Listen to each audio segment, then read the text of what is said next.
सोचो एक ऐसी दुनिया जहां टैलेंट ही सब कुछ होता है। अगर तुम्हारे पास टैलेंट नहीं तो तुम्हारी कोई वैल्यू नहीं।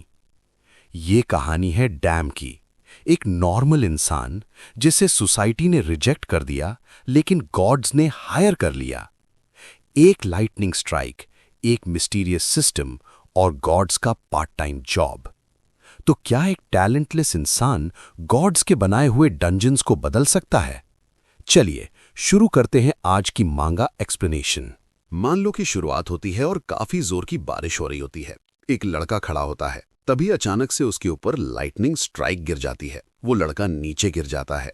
अगले सीन में हम अपनी कहानी के मेन प्रोटैगनिस्ट को देखते हैं जिसका नाम होता है यू डम डक। हम इसे शॉर्ट में डैम बुलाएंगे। ये कंपनी में इंटरव्यू देने आया होता है, जहां पर इंटरव्यूअर्स उससे क्वेश्चंस पूछ रहे होते हैं। मिस्टर यू डम डक, मैंने बस आपसे इतना ही पूछा था कि ड्रिंकिंग वाटर को कैसे प्योरीफाई किया जाता है। डैम अपना जवाब दे रहा होता है, पर तभी उनमें से एक बंदा बोलता है, ठीक है, अगला सवाल मिस्टर यू डम डक, आखिर आपकी मोटिवेशन क्या है हमारी कंपनी ज्वाइन करने के लिए। डैम कुछ कहने ही वाला होता है, पर उससे पहले ही वो लोग डैम का मजाक उड़ाते हुए बोलते हैं, तुम्हारा रेज्यूमे देखकर लगता है कि तुम्हारे पास कोई टैलेंट नहीं है, ना ही तुम्हारा कोई अच्छा बैकग्राउंड है। सीरियसली तुम्हें नहीं लगता तुम हमारा टाइम वेस्ट कर रहे हो? डैम को कुछ समझ नहीं आता। आगे वो लोग कहते हैं, आखिर इसका मतलब क्या है? तुम्हारे पास कोई टैलेंट नहीं है, फिर तुम इतनी बड़ी कंपनी में अप्लाई क्यों कर रहे हो? डैम कहता है, पर जॉब नोटिस में तुमने ऐसा कुछ मेंशन नहीं किया था। इस पर वो लोग कहते हैं, वो लॉ की वजह से था। लॉ हमें अलाउ नहीं करता कि हम उन लोगों में फर्क करें जिनके पास टैलेंट नहीं होता, पर रियलिटी में चीजें डिफरेंट होती हैं। डैम अपने मन में कहता है, घुमा फिरा के फिर से बात टैलेंट पर ही आ गई। जब से इस दुनिया में डंजन्स आए हैं, कुछ लोग जिनके पास पोटेंशियल था वो अवेकन हो गए। लोग उस चीज को टैलेंट कहने लगे और उसी वजह से ह्यूमैनिटी काफी ज्यादा डेवलप कर पाई है। कुछ लोग कहते हैं कि टैलेंट एक ब्लेसिंग होती है। मुझे भी यही लगता था, जब तक मुझे ये नहीं पता चला कि मेरे पास कोई टैलेंट ही नहीं है। आगे कंपनी वाले कहते हैं, हमारी कंपनी प्रॉफिट के लिए काम करती है, तो तुम जैसा इंसान जिसके पास कोई टैलेंट नहीं है वो हमारे लिए यूजलेस है। तुम्हें ये बात पहले से पता होनी चाहिए थी। अगर तुम्हारे पास टैलेंट नहीं है तो तुमने अप्लाई क्यों किया? डैम कहता है, जो भी बातें तुम लोग कह रहे हो, तुम्हें पता है ना कि तुम बिना टैलेंट वालों में डिस्क्रिमिनेशन कर रहे हो। ये सुनकर उनमें से एक आदमी बोलता है, तुम क्या बकवास कर रहे हो? तुम कौन होते हो लाइन क्रॉस करने वाले? क्या मैंने जो कहा वो गलत था? हम तुम जैसे लोगों से थक चुके हैं। तुम्हें क्या लगता है बिना टैलेंट वाला कोई सुपर हीरो होता है क्या? और तुम्हें क्या लगता है तुम कौन हो जो हमसे बहस कर रहे हो? डैम कहता है, क्या इंसान की तरह ट्रीट किए जाने की डिमांड करना गलत है? माफी मांगो। ये सुनकर उनमें से एक बंदा कहता है, तुम्हें नहीं लगता इसका ऑपोजिट होना चाहिए? मुझे लगता है तुम्हें माफी मांगनी चाहिए हमारा इतना प्रेशियस टाइम वेस्ट करने के लिए। डैम कहता है, तो तुम माफी नहीं मांगोगे? तभी डैम अपनी जेब से एक रिकॉर्डर निकालता है और कहता है, हमारे बीच जो कॉन्वर्सेशन हुई है मैंने सब रिकॉर्ड कर ली है। ये सुनते ही सामने वालों की हालत खराब हो जाती है। डैम कहता है, ऑफ कोर्स तुम मेरे डिस्क्रिमिनेशन कर रहे थे और तुमने ये भी एडमिट किया है कि तुमने जॉब ऑफर में गलत इन्फॉर्मेशन दी थी। ये सुनकर उनकी अकल ठिकाने आ जाती है। वो लोग कहते हैं, हाँ, मैं तो बस मजाक कर रहा था टेंशन कम करने के लिए। डैम वहां से जाने लगता है और ये लोग अपनी चेयर से उठकर उसे रोकने के लिए आते हैं और कह रहे होते हैं, हम बस माफी मांगने ही जा रहे थे।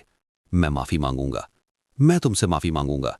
पर डैम इन पर ध्यान नहीं देता और कहता है, चलो देखते हैं, जो बातें तुमने मुझसे कही हैं क्या तुम वही बातें ह्यूमन राइट्स कमीशन के सामने भी कह सकते हो? ये सुनते ही उनकी फट जाती है। डैम कंपनी से बाहर निकलते हुए कहता है, मेरे पास बस टैलेंट नहीं है, इसका ये मतलब नहीं कि मेरे पास इज्जत भी नहीं है। और उसने उनके खिलाफ सच में रिपोर्ट कर दी होती है। डैम कहता है, टैलेंट ह्यूमन काइंड के लिए एक ब्लेसिंग होता है, मेरे लिए तो ये एक कर्स है। तभी वो च्विंगम पर पैर रख देता है और वो और भी ज्यादा गुस्सा हो जाता है। पर उसकी घटिया किस्मत यहीं तक नहीं रुकती। एक आदमी उसके मुंह पर पानी मार देता है। कितनी खराब किस्मत है बेचारे की। डैम फाइनली अपने घर वापस आ जाता है और कहता है, ये सौले शराबी, इन्होंने फिर से खिड़की से मेरे घर के अंदर उल्टी कर दी। डैम अपना घर साफ करते हुए अपनी मॉम से बात कर रहा होता है और हमें पता चलता है कि डैम की मॉम हॉस्पिटल में है। डैम कहता है, हाँ मॉम, क्या आपने खाना खा लिया? हॉस्पिटल का खाना कैसा होता है? डैम की मॉम कहती है, तुम काम करते करते थक गए होगे, अगर तुम्हारे अंकल पैसे दे देते हैं तो ठीक रहेगा। इस पर डैम गुस्से में चिल्ला कर कहता है, मैंने आपसे कहा था ना उस कमीने का नाम मत लिया कीजिए। डैम की मॉम कहती है, बेटा वो तुम्हारे अंकल हैं, उनके बारे में ऐसा मत बोलो। डैम कहता है, मॉम अगर उन्हें पैसे देने होते तो वो कब के दे चुके होते। मुझे पूरा यकीन है कि अब तक वो किसी दूसरे देश भाग चुके होंगे। मैं आप पर गुस्सा नहीं हूं, मुझे माफ कीजिए मैंने चिल्लाया। आप टेंशन मत लीजिए, आपको नहीं पता आपका बेटा कितना वेल एजुकेटेड है। इस ग्रेट रेज्यूमे के साथ मैं सोसाइटी में अच्छा कर रहा हूं। आप इस सब के बारे में टेंशन मत लीजिए, बस अपनी तबीयत ठीक होने पर ध्यान दीजिए। हाँ, मैं सब ठीक कर रहा हूं, मैं आपको बाद में कॉल करता हूं। ऑफ कोर्स डैम अपनी मॉम से झूठ बोल रहा होता है। डैम अपने घर से बाहर निकलता है और सिगरेट निकालकर पीने लगता है और कहता है, यही एक चीज है जो मुझे कंफर्ट देती है। पर उसकी सिगरेट बुझाने के लिए बारिश शुरू हो जाती है।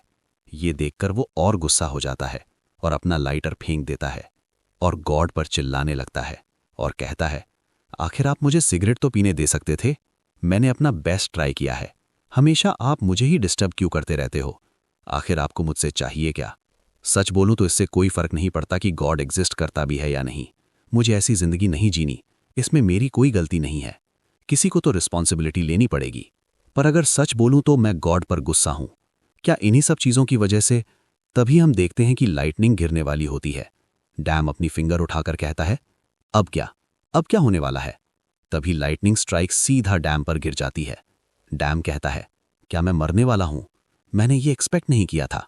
पर हम डैम को देखते हैं जिसका हाल काफी खराब हो चुका होता है। वो अपने मन में सोच रहा होता है, पर मेरी मॉम का क्या होगा मेरे बिना?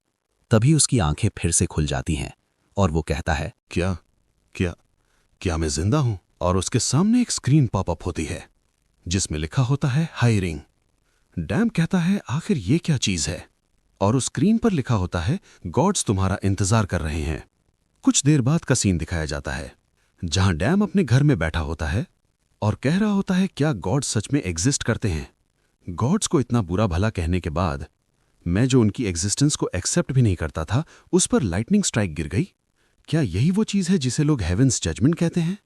जब लोगों पर लाइटनिंग गिरती है तो ज्यादातर लोग मर जाते हैं, पर मेरी बॉडी पर तो एक सिंगल खरोच भी नहीं है और मेरे सर के ऊपर ये मैसेज घूम रहा है। आखिर ये है क्या चीज? ये तो बिल्कुल स्टेटस विंडो जैसा लग रहा है। जिन लोगों के पास टैलेंट होता है सिर्फ वही स्टेटस विंडो देख पाते हैं। एक सेकंड, स्टेटस विंडो? क्या जो बिजली मुझ पर गिरी वही मेरा टैलेंट था? मैं इसे टेस्ट कैसे करूं? Status window open. पर स्टेटस विंडो ओपन नहीं होती। डैम आगे कहता है, अगर ये स्टेटस विंडो नहीं है तो आखिर ये है क्या? और ये किसी पार्ट टाइम जॉब के नोटिस जैसा क्यों लग रहा है? जैसे ही डैम पार्ट टाइम जॉब बोलता है, सिस्टम के और मेन्यूज ओपन हो जाते हैं। डैम हैरान होकर कहता है, तो ये सच में पार्ट टाइम जॉब का ही नोटिस है? मैं रियल लाइफ में भी सिर्फ पार्ट टाइम जॉब ही करता हूं। क्या मैं हमेशा पार्ट टाइम जॉब ही करता रहूंगा? फिर वो थोड़ा पॉजिटिवली सोचता है, मेरे पास खोने के लिए कुछ भी नहीं है, तो मुझे लगता है मुझे इस अपॉर्चुनिटी को लेना चाहिए। चलो देखते हैं गॉड्स का पार्ट टाइम जॉब आखिर है क्या? क्या ये कैटेगरीज में डिवाइडेड है? चलो देखते हैं। डैम सिस्टम पर क्लिक करता है, पर सिस्टम से एक नोटिफिकेशन आता है, तुम्हारे पास इनफ डिवाइन पावर नहीं है। डैम हैरान होकर कहता है, डिवाइन पावर? आखिर ये डिवाइन पावर होती क्या है? तब सिस्टम उसे बताता है, डिवाइन पावर वो एनर्जी होती है जिसे गॉड्स यूज करते हैं। डैम डिसअपॉइंटेड होकर कहता है, ऑफ कोर्स मेरे पास वो कैसे होगी? मेरे पास तो कोई टैलेंट भी नहीं है। पर फिर वो सोचता है, ये कोई डेंजरस चीज तो लग नहीं रही। हो सकता है ये मेरी लाइफ का टर्निंग पॉइंट हो। चलो एक बार ट्राई करते हैं। गॉड्स का पार्ट टाइम जॉब होस्ट। मुझे लगता है ये किसी ऐप की तरह है जॉब फाइंड करने के लिए। तभी डैम को एक जॉब मिल जाती है जिसमें डिवाइन पावर की जरूरत नहीं होती। डैम उस जॉब को ध्यान से देखता है और कहता है, चलो देखते हैं। ये जॉब होती है मैन पावर के लिए, मतलब एक डंजन बनाने के लिए मैन पावर चाहिए। अरे मतलब सीधी सी बात, ये तो मजदूरी है। और इस जॉब का बॉस होता है थॉर। तुम चाहो तो पूरा डिस्क्रिप्शन पढ़ सकते हो। वैसे थॉर ने एक वार्निंग मैसेज भी दिया होता है जिसमें लिखा होता है, लोकी के आदमी अलाउड नहीं है, और अगर तुमने कोई चालाकी करने की सोची तो मैं तुम्हारा सर फोड़ दूंगा। डैम कहता है, एक सेकंड, डंजन? पर डंजन्स तो मॉन्स्टर्स से भरे होते हैं, तो आखिर हो क्या रहा है? क्या डंजन्स को गॉड्स बनाते हैं? क्या मुझे इस पर यकीन करना चाहिए? मुझे ये करने पर मिलेगा क्या? और इस जॉब का पेमेंट होता है 12 थॉर। डैम कहता है, 12 थॉर? अच्छा, तो ये गॉड्स की करेंसी है। क्या इससे मुझे रियल वर्ल्ड के पैसे मिल सकते हैं? वेल, ये वही पैसे हैं जो गॉड्स यूज करते हैं, तो इनकी वैल्यू तो काफी ज्यादा होगी। चलो इसे ट्राई करते हैं। और डैम वो जॉब एक्सेप्ट कर लेता है। फिर हम देखते हैं एक लाइटनिंग बहुत जोर से एक पेड़ पर गिरती है और वही लाइटनिंग डैम को ट्रांसपोर्ट कर देती है उसकी जॉब लोकेशन पर। डैम को समझ नहीं आता कि आखिर उसके साथ हुआ क्या है। डैम कहता है, मैंने ये जगह पहले कभी नहीं देखी, क्या मैं सपना देख रहा हूं?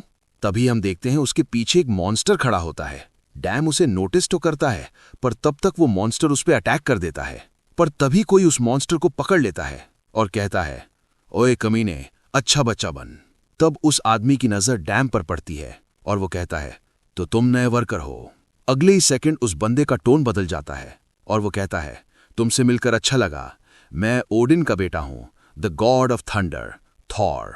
और ये बंदा ही थॉर होता है। थॉर कहता है, मुझे यकीन है तुम्हें मेरे बारे में पता होगा, क्योंकि मैं फेमस हूं, है ना? फिर वो डैम को अपने हाथों से उठा लेता है और कहता है, चलो रास्ते में बात करते हुए चलते हैं। डैम थॉर को देखकर अपने मन में सोचता है, इतनी बड़ी बॉडी और इतनी बड़ी दाढ़ी, वो हाथ में पकड़ा हुआ हथौड़ा, वो पक्का थॉर का ही है। क्या ये सच में थॉर है? Is this for real? Thor कहता है, तुम्हें देखकर लगता है तुम एशिया के किसी गॉड हो। डैम हैरान हो जाता है और अपने मन में कहता है, क्या ये नॉर्मल है कि ये मुझे गॉड समझ रहा है? एक सेकंड, यहां और भी गॉड्स हैं? मुझे नहीं पता ये कैसे गॉड्स हैं, पर ये लोग इंसान तो बिल्कुल नहीं लगते। मुझे लगता है यहां सिर्फ मैं ही इकलौता ह्यूमन हूं। डैम थॉर से कहता है, हाँ, मैं बस एक छोटे माउंटेन से आया था, इंसानों की चीजें सीखने के लिए। थॉर कहता है, तुम्हें सच में ह्यूमंस काफी पसंद है ना? क्या तुम श्योर हो कि तुम ये काम कर पाओगे? तुम्हारा काम है एक ऐसी जगह बनाना जहां ह्यूमन सफर करें। डैम कहता है, हाँ हाँ ऑफ कोर्स, मैं ये कर पाऊंगा। थॉर कहता है, क्या तुमने मिनोटॉर्स मेज के बारे में सुना है? डैम कहता है, हाँ मैंने सुना है, पर क्यों? थॉर कहता है, फिर तो ये काफी आसान होगा। जैसे ही डैम आगे जाकर देखता है, वो देखता है कि सामने एक बहुत बड़ी मेज बनी हुई होती है। मेज मतलब भूल भुलैया। थॉर कहता है, ये इस डंजन का कॉन्सेप्ट है और तुम इस मेज को हमारे साथ मिलकर बनाओगे। डैम ये सुनकर काफी ज्यादा हैरान हो जाता है। आगे हम देखते हैं डैम काम कर रहा होता है और कहता है, ये कितना अमेजिंग है। तभी पीछे से एक बंदा बोलता है, हे तुम नए बंदे, इधर आओ, हमें और भी काम करना है। डैम कहता है, हाँ मैं आ रहा हूं। आगे हम देखते हैं डैम उनके साथ मिलकर काम कर रहा होता है, उनके साथ ही खाना खा रहा होता है, पर काम करता जा रहा होता है। ये देखकर बाकी लोग भी शॉक हो जाते हैं। वो लोग उसे कहते हैं, तुम काफी ज्यादा हार्ड वर्किंग हो, और कहते हैं, आगे ट्रैप्स बिछे हुए हैं। ध्यान से जाना और उनमें गिरना मत। इस पर मुस्कुराते हुए डम कहता है, हाँ हाँ, अगर मैं गिर गया तो मुझे बचा लेना। आगे हम देखते हैं डम और उसके साथ वाला बंदा अपना काम फिनिश कर चुके होते हैं। डम के साथ वाला बंदा कहता है, काफी बढ़िया जॉब है ना? डम कहता है, हाँ, ये सच में एक सिंपल काम है। डम के साथ वाला बंदा कहता है, लगता है यहाँ का सब काम हो चुका है, अब हम नेक्स्ट काम पर चलते हैं। तब तक थोड़ा सा ब्रेक ले लेते हैं, हम उन्हें यूज करेंगे नई जगह जाने के लिए। आगे हम देखते हैं लोग कैरेज में बैठे होते हैं।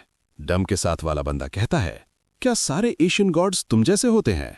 डम कहता है, ये तो उनकी पर्सनैलिटी पर डिपेंड करता है ना? हम इस बंदे को रेड बोलेंगे क्योंकि ये लाल रंग का होता है। रेड कहता है, बहुत से लोग तुम्हारे काम की तारीफ कर रहे हैं।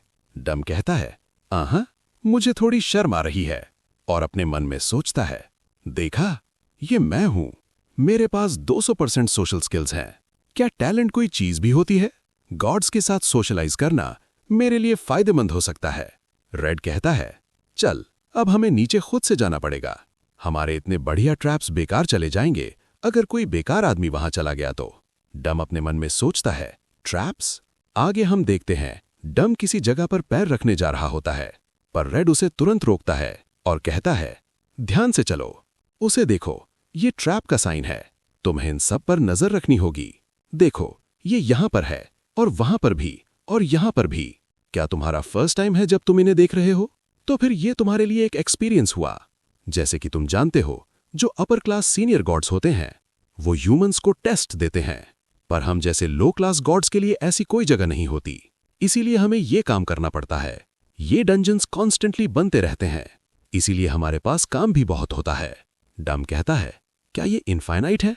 रेड कहता है, जो रूम वो लोग बनाना स्टार्ट करते हैं वो 5 मिनट में ही बन जाता है, जाकर देख लो। डम उस रूम को देखने जाता है और शॉक हो जाता है और कहता है, वाओ, इतना बड़ा स्टोन चेंबर सिर्फ 5 मिनट में बन गया, ये तो बहुत बड़ा है।